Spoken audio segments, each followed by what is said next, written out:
샬롬, 복되고 아름다운 금요일 새벽입니다. 오늘도 주님의 주권을 인정하고 주님만 바라보며 승리하는 하루 되기를 축복합니다. 우리 사도신경으로 신앙 고백할까요? 전능하사 천지를 만드신 하나님 아버지를 내가 믿사오며 그 외아들 우리 주 예수 그리스도를 믿사오니 이는 성령으로 잉태하사 동정녀 마리아에게 나시고 본디오 빌라도에게 고난을 받으사 십자가에 못 박혀 죽으시고 장사한 지 사흘 만에 죽은 자 가운데서 다시 살아나시며 하늘에 오르사 전능하신 하나님 우편에 앉아 계시다가 저리로서 산 자와 죽은 자를 심판하러 오시리라. 성령을 믿사오며 거룩한 공예와 성도가 서로 교통하는 것과 죄를 사하여 주시는 것과 몸이 다시 사는 것과 영원히 사는 것을 믿사옵나이다. 아멘. 우리 찬송하겠습니다. 찬송가는 20장입니다. 큰 영광 중에 계신 주. 우리 함께 우리의 믿음을 담아 고백하겠습니다. 큰 영광 중에 계신 주 나 찬송합니다.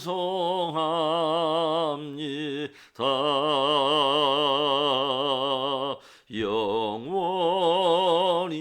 계신 주 이름 나 찬송합니다.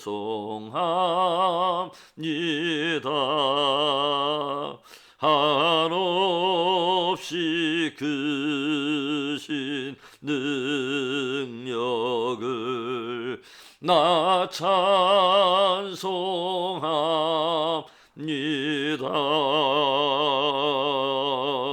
참되고 미쁜 그 언약 나 찬송합니다. 온 천지 창조하시던 그 말씀 힘이 있어 영원히 변치 않는 줄 믿사옵니다. 그 온유하신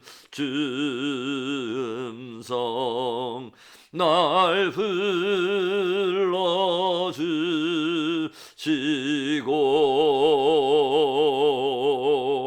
그 품에 품어 주시니라 찬송합니다.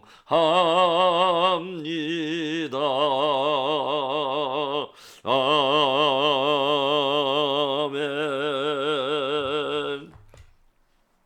기도합니다.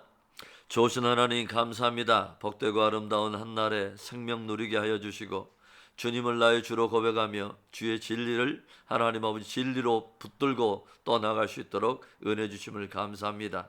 오늘 귀한 새벽 나눈 말씀으로 우리의 영혼을 견고하게 세우시고 오 하나님 어지럽고 참으로 혼돈된 이때에 하나님의 말씀 붙들고 승리하는 우리 모든 성도들 되도록 축복해 주시옵소서. 주 예수 그리스도의 이름으로 감사하며 기도합니다. 아멘. 우리 하나님의 말씀 보겠습니다. 계속되는 다니엘서 말씀, 다니엘서 11장 36절부터 45절의 말씀입니다. 다니엘서 11장 36절부터 45절의 말씀. 그 왕은 자기 마음대로 행하며 스스로 높여 모든 신보다 크다하며 비상한 말로 신들의 신을 대적하며 형통하기를 분노하심이 그칠 때까지 하리니 이는 그 작정된 일을 반드시 이루실 것임이라.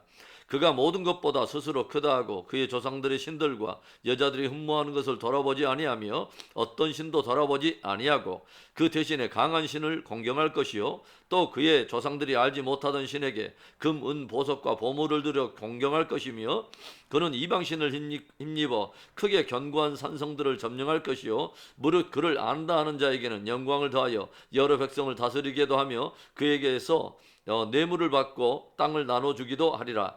마지막 때에 남방 왕이 그와 힘을 겨룰 것이나 북방 왕이 병거와 마병과 많은 배로 해오리 바람처럼 그에게로 마주와서 그 여러 나라에 침공하여 물이 넘치같이 지나갈 것이요 그가 또 영화로운 땅에 들어갈 것이요 많은 나라를 패망하게 할 것이나 오직 에돔과 모압과 암몬 자손의 지도자들은 그의 손에서 벗어나리라.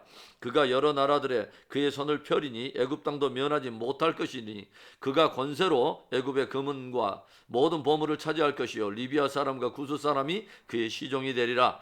그러나 동북에서부터 소문이 이르러 그를 번민하게 하므로 그가 분노하여 나가서 많은 무리를 다 죽이며 멸망시키고자 할 것이요 그가 장막 궁전을 바다와 영화롭고 거룩한 산 사이에 세울 것이나 그의 종말이 이르리니 도와줄 자가 없으리라. 아멘. 우리는 어제 헬라의 알렉산더 대왕이 죽고 난 후에 그가 정복했던 그 광활한 영토가 그의 네 부하에 의해서 나뉘어 분할 통치되는 이야기와 그 가운데서도 남방의 애굽과 북방의 시리아 사이에 일어난 전쟁의 이야기를 나누었습니다. 그리고 그 흐름 속에서 한 비천한 자, 곧 왕의 제목이 아닌데도 석임과 기만으로 왕위를 차지한 안티오쿠스 4세에 관한 이야기를 나눠보았습니다. 왜 이 안티오쿠스 4세라고 하는 인물을 우리가 조명해 보는 것이 중요한 일이냐면 이 인물이 바로 예수님의 재림 직전에 나타날 적그리스도의 한 예표를 담고 있기 때문입니다. 실제 다니엘서에서는 이 안티오쿠스 4세의 이야기를 기술하면서 그 인물을 마지막 시대에 적그리스도에 투영하여 보여주고 있다는 것을 우리가 알게 되죠. 그래서 우리는 안티오쿠스 4세를 통하여 적그리스도의 실체를 가늠해 보게 되고 우리 자신의 신앙을 새롭게 무장할 것은 무장하고 경계할 것은 경계하고 도전을 받아야 할 것은 도전받아야 하는 것입니다. 오늘 말씀을 통해서 우리가 접근하게 되는 주제가 무엇입니까? 첫째로는 교만하여 스스로 신이 되는 적그리스도입니다. 오늘 말씀에 북방 왕으로 묘사되고 있는 안티오쿠스가 어떤 일을 행합니까? 36절의 말씀, 그 왕은 자기 마음대로 행하여 스스로 높여 모든 신보다 크다 하며 비상한 말로 신들의 신을 대적하며 형통하기를 분노하심이 그칠 때까지 하리니 이는 그 작정된 일을 반드시 이루실 것임이라. 아멘. 안티오쿠스는 자신에게 힘과 권력이 실리자 그곳으로 주변 나라와의 전쟁을 통해서 영토를 확장할 뿐만 아니라 주변에 어떤 나라나 또는 어떤 인생들이 섬기는 신들을 다 거부하고서 오직 제우스 신만을 신으로 섬겼다고 합니다. 그는 만유의 주제가 되시는 하나님을 향해서도 심히 교만하여 그 하나님을 참소하기도 하고 대적하는 말들을 지체하지 않고 쏟아내죠. 그리고 우리가 잘 알고 있듯이 영화로운 땅 예루살렘에 들어가 성전에 돼지 피를 뿌리고 제우스 신상을 세워 그에게 경배하게 하고 자기 스스로를 또한 하나님이라고 하며 사람들로 하여금 자신을 그렇게 부르고 그렇게 경배하도록 강요를 하게 되죠. 그는 사람들에게 자신의 이름 뒤에 에피파네스라고 하는 그 이름을 붙여 부르도록 하는데 에피파네스라고 하는 그 이름은 신의 현현 곧 자신이 성육한 신이라고 하는 것을 고백하게 한 것입니다. 여호와의 성전에 들어가 오히려 하나님을 못 오가며 자신을 신이라고 높이던 이 안티오쿠스 4세의 악한 행태는 마지막 적그리스도가 행할 일을 그대로 리허설처럼 우리 앞에 보여주고 있는 것이죠. 그런데 우리들이 여기서 한 가지 우리의 신앙과 연결하여 접목해보며 묵상해야 할 것은 여호와의 성전에서 하나님의 주되심을 거부하고 스스로를 신이라고 자처하며 자기 중심적인 체계의 교만을 드러내고 있는 그 적그리스도적 행태가 과연 안티오쿠스 4세만의 일인가 하는 것이죠. 바울은 우리가 바로 하나님의 성전이라고 하는 것과 하나님의 성령이 우리 안에 거하시는 것을 아느냐라고 우리에게 되물으며 우리의 신앙을 도전하고 있습니다. 그렇다면 우리는 하나님의 성전인 우리 안에서 진실로 그분을 하나님으로 그분을 정말 주님으로 섬기는가 하는 것이죠. 혹여라도 그 성전된 바로 우리 안에 내가 그 중심에 앉아서 하나님 노릇하는 적그리스도적 교만을 행하고 있지 않는가 하는 것입니다. 그리스도인이라고 하는 그 말은 그리스도에게 속한 자요 그분의 주되심 아래 다스림을 받는 사람을 그리스도인이라고 하는 것이죠. 오늘 나의 중심을 온전히 주님께 내어드리고 그분을 진실한 나의 하나님, 진실한 나의 주로 섬기는 복된 저와 여러분의 신앙 되기를 주의 이름으로 축원합니다. 오늘 말씀을 통해서 우리가 접근하게 되는 주제 무엇이죠? 둘째로 적그리스도의 세력에 타협하고 굴복하는 사람들입니다. 스스로 크다 하며 자신을 신처럼 받들게 하던 안티오쿠스 4세가 또 어떤 일을 행하죠? 39절의 말씀, 그는 이방신을 힘입어 크게 견고한 산성들을 점령할 것이요 무릇 그를 안다 하는 자에게는 영광을 더하여 여러 백성을 다스리게도 하며 그에게서 뇌물을 받고 땅을 나눠주기도 하리라. 안티오쿠스 4세는 그에게 실려진 힘으로 많은 산성들을 점령하고 영토를 확장해 나갑니다. 그리고 그를 안다 하는 자들에게는 영광도 주며 백성을 다스리는 권세도 주며 땅을 나눠주기도 하죠. 그를 안다 하는 바로 그들은 누구일까요? 바로 안티오쿠스 4세, 그를 에피파네스, 곧 육체로 현현한 신임을 고백하고 그를 하나님으로 경배하는 자들을 말하는 것입니다. 자신을 신으로 고백하고 따르는 자들에게 많은 특혜를 주고 여러 직위와 영광을 준다는 것이죠. 43절에도 보면 그가 권세로 애굽의 금은과 모든 보물을 차지할 것이요 리비아 사람과 구스 사람이 그의 시종이 되리라. 안티오쿠스 4세가 애굽을 쳐들어가 약탈하며 노력한 일을 하게 되고 그의 이러한 포악한 여러 일에 리비아 사람과 구스 사람들이 그 시종을 들어 그 역사를 돕는다는 말이죠. 결국 포악한 세력에 굴복하고 적그리스도적 역사에 동참하는 사람들이 많게 될 것을 우리에게 미리 경종하여 들려주는 것입니다. 계시록을 보면 정한 기한 동안 펼쳐지는 적그리스도의 활동이 기록되어 있는데요.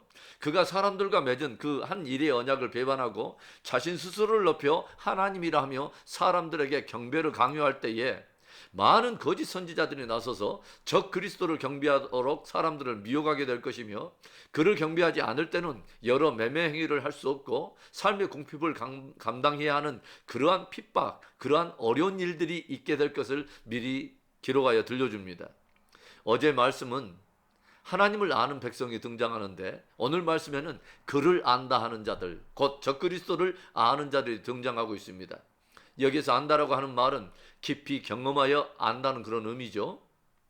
그래서 마지막 시대는 누구를 아느냐가 굉장히 중요하죠. 마지막 시대에는 하나님을 아는 자들과 적그리스도를 아는 자들 사이에 치열한 영적 전쟁이 있게 된다고 하는 것입니다. 오늘 저와 여러분은 누구를 깊이 알고 있습니까? 하나님을 깊이 알아야 합니다. 하나님과 그의 보내신 자 예수 그리스도를 깊이 알아야 합니다. 하나님과 예수 그리스도에게 우리들의 삶과 신앙을 견고하게 메고서 타협과 어떤 굴복이 아닌 담대한 승리를 취하는 복된 저와 여러분 되기를 주의 이름으로 축복합니다. 오늘 말씀을 통해서 우리가 접근하게 되는 마지막 세 번째 주제, 정한 기한 후에 철저하게 심판하시는 하나님이십니다. 악한 자의 형통과 불의가 득세하는 일은 결코 오래갈 수 없습니다. 왜냐하면 하나님께서 데드라인을 정해 놓으셨기 때문이죠. 사실 그 데드라인은 악한 자가 회개하고 돌아올 수 있도록 하나님께서 기다리시는 하나님의 자비의 표현이지만 그것을 끝까지 거부한 교만한 자들에 대해서 마침내 하나님은 심판하십니다. 안티오쿠스 4세가 스스로를 높여 신이라고 하며 그의 악한 분노를 쏟아내지만 36절 마지막에 어떤 말씀이 기록되어 있습니까? 이는 그 작정된 일을 반드시 이루실 것입니다. 그 악한 자의 활동을 통해서도 하나님께서는 반드시 그분의 작정된 일을 이루신다는 것이죠. 악한 자의 악이 하나님의 선을 이루는데 결코 장애나 장벽이 될 수 없다는 말입니다. 그러기에 주님은 전능하신 하나님이신 거죠. 그 어떤 것에서도 흔들리지 않고 방해받지 않고 당신의 정하신 뜻을 능히 이루시는 바로 그분이 전능하신 하나님이신 것입니다. 안티오쿠스 4세가 계속해서 승승장구하며 자신의 모든 야망을 다 이루려고 하지만 결국 어떤 일이 일어납니까? 44절과 45절에 그러나 동북에서부터 소문이 이르러 그를 번민하게 하므로 그가 분노하여 나가서 많은 무리를 다 죽이며 멸망시키고자 할 것이요 그가 장막 궁전을 바다와 영화롭고 거룩한 산 사이에 세울 것이나 그의 종말이 이르리니 도와줄 자가 없으리라. 이제 자신의 야망을 다 이루었다고 생각할 즈음에 그는 동북에서부터 들려오는 소문으로 인해서 번민하게 되죠. 그리고 자신의 꿈과 야망이 무엇인가 다 흐트러지고 있다고 하는 것을 깨닫게 되면서 더욱 분노하며 사람들을 닥치는 대로 멸망하고 살육하고자 하며 바다와 거룩한 산 사이 곧 지중해와 예루살렘 성전 사이 어떤 지점에 장막궁전을 세울 것이지만 마침내 그에게 일은 정한 종말을 피하지 못하게 된다고 하는 것입니다. 안티오쿠스 4세는 결국 심판을 받아 죽임을 당하죠. 계시록에 보면 적그리스도와 그와 연합한 세력은 하나님의 성전을 못 오가며 그 백성들을 심히 핍박하고 마지막에는 지상에 강림하시는 예수님을 향해 최후의 발악을 하며 대적하다가 결국 심판을 받아 산채로 음부로 떨어지게 되는 것을 우리가 성경을 통해서 목격하게 되죠. 그러나 진실로 하나님을 아는 백성들, 진실로 그리스도에게 속한 자들은 이 모든 시련과 고난을 이겨내고 마침내 첫 번째 부활에 참여하게 되고 그리스도와 함께 영원토록 통치하게 되는 영광으로 들어가게 되는 것을 우리가 보게 됩니다. 사랑하는 성도 여러분, 하나님의 성전된 우리들은 진실로 하나님을 하나님으로, 주님을 주님으로 경배하고 섬기는 참 백성이 되어야 할 것입니다. 진실로 하나님을 아는 자들로서 오늘도 담대하게 믿음에 전진하는 복된 저와 여러분 되기를 다시 한번 축복하며 축원합니다. 아멘. 우리 오늘의 말씀을 경계로 삼고 우리 기도하며 나아갑니다. 여러분, 불의한 세력은 결코 오래갈 수 없습니다. 오래가지 못합니다. 하나님께서 살아계시고 하나님께서 심판의 주가 되시고 하나님께서 데드라인을 설정해 놓으셨기 때문이죠. 오직 하나님과 그의 보내신 자 예수 그리스도께 우리 자신을 온전히 매는 자가 복이 있고 그 믿음이 실제가 된 바로 그 사람이 복이 있습니다. 우리 끝까지 그 믿음으로 승리하는 우리가 될 수 있도록 하나님의 도우심을 구하고 우리 기도하며 나아가겠습니다. 좋으신 하나님 아버지 감사합니다. 오늘도 말씀으로 경계하여 주시고 도전하여 주시고 책도 하나님 아버지 책망하여 주시고 또 아버지 우리를 또 믿음으로 하나님 아버지 도전하여 주심을 감사합니다. 오 할렐루야. 하나님 아버지, 어두운 세력들이 이 세상에 하나님 아버지지요 드러나고 하나님을 대적하는 교만한 아버지지요 일들이 많아질 때에 혹여라도 우리도 하나님 아버지지요 우리가 하나님의 자리에 서서 오 하나님 아버지 하나님 노릇하는 그런 교만한 삶을 살지 않도록 주여 오 하나님 아버지 우리에게 은혜를 베풀어 주옵소서. 늘 하나님과 그의 보내신 자 예수 그리스도에 대한 복음과 진리에 우리의 자신을 깊게 메고 아버지 뿌리를 받고 그 복음의 아버지 저 은혜 속에 하루하루 겸손히 주님과 동행하도록 우리에게 은혜를 다하여 주옵소서. 오 할렐루야. 아버지 하나님의 성도들과 아버지 우리의 자녀들이 악한 탐욕과 아버지 악한 야망에 사로잡히지 않게 하여 주시고 해결라도 하나님 아버지 주여 물질과 재물이 아버지 사로잡혀 우리 하나님 아버지 세상의 재리와 유혹에 사로잡혀서 우리 아버지 다시 오실 우리 주님을 맞이하는 아버지 경건을 준비하지 못하는 그런 아버지 어리석은 우를 범하지 않도록 오 하나님 아버지 늘 주님의 진리와 주님의 다시 오심에 대한 귀한 영광의 복음에 참여하도록 우리를 축복해 주옵소서. 좋으신 하나님, 코로나로 인해서 여러 가지 어려운 위기들이 많이 있습니다. 우리 하나님 아버지 행여라도 아버지 저 경건에서 물러나지 않게 하여 주시고 더욱더 이 시간에 주님과의 친밀함 속에 더욱더 하나님 아버지 주님과 동행하도록 복을 주시옵소서. 열방에 흩어져 있는 선교사들을 기억하여 주시고 오 하나님 오늘도 이 예배에 참여하는 모든 가정과 저들의 아버지 자녀들과 생업의 현장에 하나님 성령의 기름을 부으시옵소서. 역사하시 우리 하나님을 찬송하옵고 주 예수 그리스도의 이름으로 감사하며 축복기도 합니다. 아멘. 우리 주기도문으로 우리 예배 마칩니다. 하늘에 계신 우리 아버지여, 이름이 거룩히 여김을 받으시오며 나라에 임하옵시며 뜻이 하늘에서 이루어진 것 같이 땅에서도 이루어지이다. 오늘날 우리에게 일용할 양식을 주시옵고 우리가 우리에게 죄진 자를 사여 준 것 같이 우리 죄를 사여 주시옵고 우리 시험에 들게 하지 마시옵고 다만 악에서 구하시옵소서. 대개 나라와 권세와 영광이 아버지께 영원히 있사옵나이다. 아멘. 오늘도 겸손입니다. 마음을 행여라도 높여 하나님이 해야 할 일들을 우리가 그 노릇을 하지 않고 다만 그분을 섬기고 경배하는 참된 예배자로서 그분의 참된 종들로 정말 그를 안다는 백성으로 승리한 하루 되기를 축복합니다. 끝까지 승리하십시다. 아멘.